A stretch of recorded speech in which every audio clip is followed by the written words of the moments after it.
Hello guys, स्वागत है आपका मेरे इस यूट्यूब चैनल पे। आई होप आप सब बढ़िया होंगे। तो आज हम इंडियन पॉलिटी की सीरीज का तीसरा पार्ट करेंगे, पार्ट 3, या हम कह सकते हैं क्लास 3, जिसमें हम पॉलिटी के 21 to 30 क्वेश्चंस पूरे करेंगे आज के। और साथ ही में मैं आपको हिंदी में भी ट्रांसलेट करके समझाऊंगा ताकि आपको आसानी से आपकी अंडरस्टैंडिंग बनी रहे। और ये जितने भी क्वेश्चंस है काफी इंपॉर्टेंट है, चाहे हम बात करें स्टेट लेवल के एग्जाम की या हम सेंट्रल लेवल के एग्जाम की बात करें, जैसे कि एसएससी है, D triple S B, P triple S B, और जितने भी स्टेट सबॉर्डिनेट्स एग्जाम होते हैं उनके लिए काफी ज्यादा हेल्पफुल रहेंगे ये क्वेश्चंस। तो बिना टाइम वेस्ट किए मैं आज की सीरीज शुरुआत कर रहा हूं। आज का जो अपना पहला क्वेश्चन है वो है, विच of the following act introduced separate electorate, या हम कह सकते कम्युनल रिप्रेजेंटेशन। एक्चुअली क्या हुआ, जब अंग्रेजों का दौर था तो इन्होंने, आपने जरूर सुनी होगी वो बात कि फूट डालो और राज करो, डिवाइड एंड रूल। उस टाइम भी यही हुआ था। अंग्रेज चाहते थे कि जो हिंदू थे और जो मुस्लिम थे, इन दोनों को अलग किया जाए ताकि वो रूल कर सके जितना ज्यादा हो सके। तो इसी नीति के तहत उन्होंने मुस्लिम्स के लिए सेपरेट इलेक्टोरेट की स्थापना की थी। तो वो कब की गई थी? क्या वो 1892 के एक्ट में की गई थी, या 1909, या 1919, या फिर गवर्नमेंट ऑफ इंडिया एक्ट 1935? तो इसका अपना सही जो ऑप्शन है वो हो जाएगा option number B, act of 909 में कम्युनल रिप्रेजेंट, जिसे सेपरेट इलेक्टोरेट फॉर मुस्लिम्स भी कहा जाता है, की स्थापना की गई थी 1909 में। तो ये बात आप नोट कर सकते हो। नेक्स्ट क्वेश्चन पे चलते हैं। हमारा आज का नेक्स्ट क्वेश्चन है कि द कॉन्स्टिट्यूशन, भाई कॉन्स्टिट्यूशन क्या है? Constitution is silent on the president's reelection to the office? नहीं जी, कॉन्स्टिट्यूशन तो अलाउ करता है कि हर 5 साल बाद प्रेसिडेंट के इलेक्शन होने चाहिए। नेक्स्ट क्वेश्चन है हमारा, allows re elect of person to the president post? जी हाँ, बिल्कुल ठीक है। Restrict person to remain president for more than 2 terms? नहीं जी, ऐसी भी कोई बात नहीं है, बिकॉज बंदा जितना चाहे उतने टाइम प्रेसिडेंट इलेक्ट हो सकता है। Has been amended to allow a person only 1 term as president? ये भी गलत है। तो जो अपना सही ऑप्शन हो जाएगा वो ऑप्शन नंबर बी हो जाएगा, कि जो अपना कॉन्स्टिट्यूशन है वो अलाउ करता है हमें री इलेक्ट करने को। किसको? प्रेसिडेंट को। हालांकि हम जानते हैं प्रेसिडेंट के जो इलेक्शंस होते हैं वो इनडायरेक्ट होते हैं, यानी कि इसमें पब्लिक वोटिंग नहीं करती है। आई होप आपको आज का सेशन अच्छे तरीके से समझ आ रहा होगा। अगर मैं नेक्स्ट क्वेश्चन की बात करूं तो हमारा आज का नेक्स्ट क्वेश्चन है, in which year the constituent assembly of India start functioning? तो ये क्वेश्चन मैंने आपको पहले की सीरीज में भी इससे मिलता जुलता करवाया हुआ है कि हमारा जो संविधान बनना कब शुरू हुआ था, या आप कह सकते हो कि जब 1946 का दौर था, जब अंग्रेजों ने कहा था कि हम भारत छोड़कर चले जाते हैं, बट आपके पास आपका एक कॉन्स्टिट्यूशन होना चाहिए, और जब तक आपका कॉन्स्टिट्यूशन नहीं होगा तब तक आप इंडिपेंडेंट नहीं कहलाओगे। तो जी 1946 में ही कॉन्स्टिट्यूशन असेंबली की स्थापना की गई, और 1946 से ही अपना जो कॉन्स्टिट्यूशन है, कॉन्स्टिट्यूशन ऑफ इंडिया, उसका उसको बनाना शुरू किया गया था। तो आज के नेक्स्ट क्वेश्चन पे चलते हैं। आज का हमारा नेक्स्ट या फोर्थ क्वेश्चन है, by which of the following act the system of dyarchy was introduced at the centre? तो जी ये डायरकी क्या है? डायरकी को हम इस तरीके से एक्सप्लेन कर सकते हैं जिसमें डुअल गवर्नमेंट फंक्शन करती है। अगर मैं इसकी पूरी मतलब थोड़ी हिस्ट्री की बात करूं डायरकी की, तो डायरकी की जो स्थापना है वो 1919 में की गई थी, और 1935 के जो गवर्नमेंट ऑफ इंडिया एक्ट था उसमें इसको एंड कर दिया गया था। बट जब बात आती है सेंटर की, तो सेंटर में इसे 1935 में ही इंट्रोड्यूस्ड किया गया था। इस बात का आपने ध्यान रखना है। स्टूडेंट जो है वो एग्जाम में काफी ज्यादा कंफ्यूज हो जाता है, वो या तो 1919 को लगाएगा या वो 1935 की तरफ जाएगा। अगर उसे क्वेश्चन नहीं समझ आया तो उसका क्वेश्चन गलत भी हो सकता है। इसलिए आप याद रखिएगा जो डायरकी है वो पूरे सिस्टम में 1919 में इंट्रोड्यूस की गई थी और 1935 में खत्म कर दी गई थी, बट जो सेंटर है वहां पे 1935 में इंट्रोड्यूस की गई थी।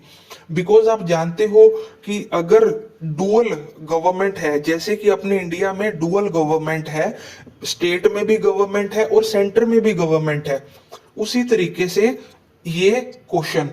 अब हम नेक्स्ट क्वेश्चन पे चलते हैं। हमारा आज का फिफ्थ क्वेश्चन है, in which of the following act the territorial division of governance of India was done. अब जी देखिए ये क्वेश्चन क्या है।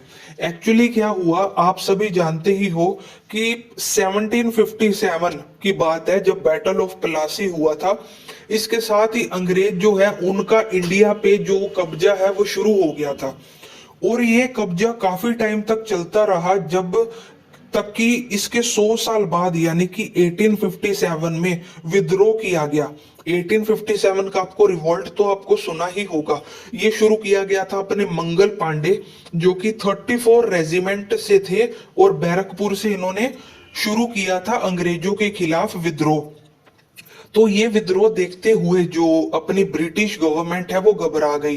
तो उसने जो ईस्ट इंडिया कंपनी, जो कि एक प्राइवेट कंपनी इंडिया में वर्क कर रही थी, उसको वापस बुला लिया और खुद का जो रूल है वो इंडिया पे इम्प्लाई कर दिया। कब से? 1858 से, with government of India act 1858। तो अगले ही साल इन्होंने ये एक्ट लाया और उन्होंने कहा अब से ईस्ट इंडिया कंपनी नहीं, अब से जो ब्रिटिश क्राउन है यानी कि जो वहां का राजा या रानी है वो अब से इंडिया पे राज करेंगे। आई होप आप सभी अच्छे तरीके से समझ पा रहे होंगे, क्वेश्चंस को कनेक्ट कर पा रहे होंगे एक के साथ एक। तो आज का हमारा नेक्स्ट क्वेश्चन है, from which of the following country Indian constitution borrowed the feature of the written constitution. अब इस तरीके के मैं आपको पहले भी काफी क्वेश्चन करवा चुका हूं कि भाई कोई भी चीज है कॉन्स्टिट्यूशन से वो किस देश से ली गई है, क्योंकि ये काफी ज्यादा इंपॉर्टेंट क्वेश्चन है और हर एग्जाम में लगभग ये पूछ ही लिया जाता है। तो आज का ऐसा क्वेश्चन आया है जी, हमारा कॉन्स्टिट्यूशन क्या है? रिटन में है, और ये दुनिया का सबसे बड़ा कॉन्स्टिट्यूशन भी है। तो जी ये रिटन में है, लिखा हुआ है। तो ये जो अपन ने रिटन है ये कहां से लिया गया? तो ये लिया गया अपन ने यूएसए से। एक्चुअली क्या है, मैंने आपको पिछली सीरीज में बताया, जो अब कॉन्स्टिट्यूशन का कॉन्सेप्ट है ये उठा था यूके में यानी कि ब्रिटेन में, बट तैयार सबसे पहले किसने किया? यूएसए ने तैयार किया। बिकॉज यूएसए के पास अपना रिटन कॉन्स्टिट्यूशन है, यूके के पास रिटन नहीं है, अब तक इनका ऑनलाइन ही चलता है सारा काम। तो जो अपना जो प्रेरणा है रिटन कॉन्स्टिट्यूशन की अपन ने यूएसए से ली है। चलते हैं आज के नेक्स्ट क्वेश्चन पे।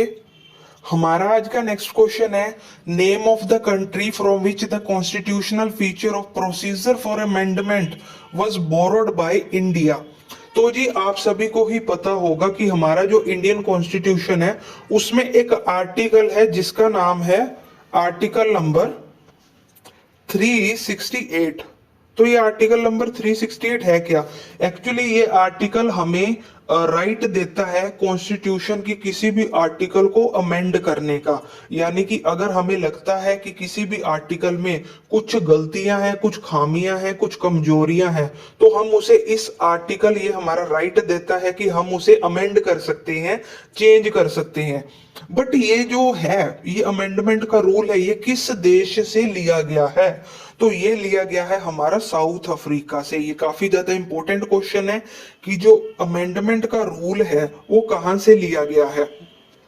ये 2016 में पूछा गया था एसएससी सीपीओ का जो एग्जाम होता है उसमें। तो जी साउथ अफ्रीका से लिया गया है अपना अमेंडमेंट का प्रोसीजर। साथ में आप आर्टिकल भी लिख सकते हो अमेंडमेंट का 368। बिकॉज बात ये होती है, अगर आप कॉन्स्टिट्यूशन लेके पढ़ने बैठ जाएं कि आर्टिकल 1 ये कहता है, 2 ये कहता है, तो आपको काफी ज्यादा कंफ्यूजन होगी, याद नहीं हो पाएगा। अगर आप क्वेश्चंस के थ्रू कनेक्ट कर पाएंगे आर्टिकल्स को तो आप अच्छे तरीके से याद कर पाओगे।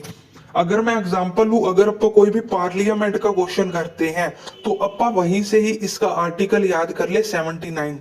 अगर अपन राज्यसभा की बात करते हैं तो अपन इसी से इसका आर्टिकल 80 याद कर ले। अगर अपन लोकसभा की बात करते हैं तो फॉलोड बाय 81 आर्टिकल याद कर ले। इस तरीके से अगर अपन क्वेश्चन से कनेक्ट करके आर्टिकल्स याद करेंगे तो हमें लंबे टाइम तक आर्टिकल्स जो है वो याद रह पाएंगे। तो चलते हैं आज के नेक्स्ट क्वेश्चन पे। हमारा आज का नेक्स्ट क्वेश्चन है, who among the following पर्पस्ड the suggestion for constituent assembly first in 1935। तो अभी अभी अपना क्वेश्चन आया था कि कॉन्स्टिट्यूएंट असेंबली बनी थी 1946 में, बट इससे पहले ये पर्पस्ड की गई थी 1935 में, after the government of India act 1935। तो ये किसने की थी? तो इसमें हमारा जो राइट आंसर है वो आ जाएगा M.N. रॉय साहब ने की थी कि हम 1935 से ही कॉन्स्टिट्यूशन बनाना शुरू कर देते हैं, बट वो शुरू हुआ था इसके 11 साल बाद 1946 में। चलते हैं आज के सेकंड लास्ट क्वेश्चन पे। और हमारा आज का सेकंड लास्ट क्वेश्चन है, the idea of parliamentary form of government is adapted from. तो जी जो पार्लियामेंट फॉर्म ऑफ गवर्नमेंट है ये लिया गया है यूके से, ब्रिटेन से। यूके कह सकते हैं हम इसे, ब्रिटेन कह सकते हैं हम इसे, इंग्लैंड कह सकते हैं। तो यहां से लिया गया है गवर्नमेंट क्या, पार्लियामेंट सिस्टम, जो अपना पार्लियामेंट होता है। अब यही क्वेश्चन आ गया हमारा पार्लियामेंट का। अब हम इसे कनेक्ट कर सकते हैं कि जो हमारा पार्लियामेंट का आर्टिकल है वो है जी अपना 79। अगर मैं इससे आगे चलूं तो पार्लियामेंट के तीन अपा कह सकते हैं तत्व होते हैं। एक होता है अपना राज्यसभा, एक होता है अपना लोकसभा, एक होता है अपना प्रेसिडेंट। तो अगर मैं राज्यसभा की बात करूं तो इसका आर्टिकल 80 होता है, लोकसभा का 81 और प्रेसिडेंट का होता है 52। तो आप इस तरीके से क्वेश्चंस को कनेक्ट करके आर्टिकल्स को आसानी से याद कर सकते हैं। तो चलते हैं आज के नेक्स्ट यानी कि लास्ट क्वेश्चन पे।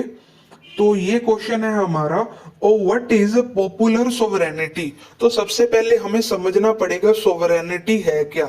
सोवरेनिटी को हिंदी में कहा जाता है प्रभुसत्ता। प्रभुसत्ता यानी कि जिसके पास सत्ता होगी वो ही उस सत्ता का प्रभु होगा, यानी कि सीधा सीधा आप कह सकते हो पावर।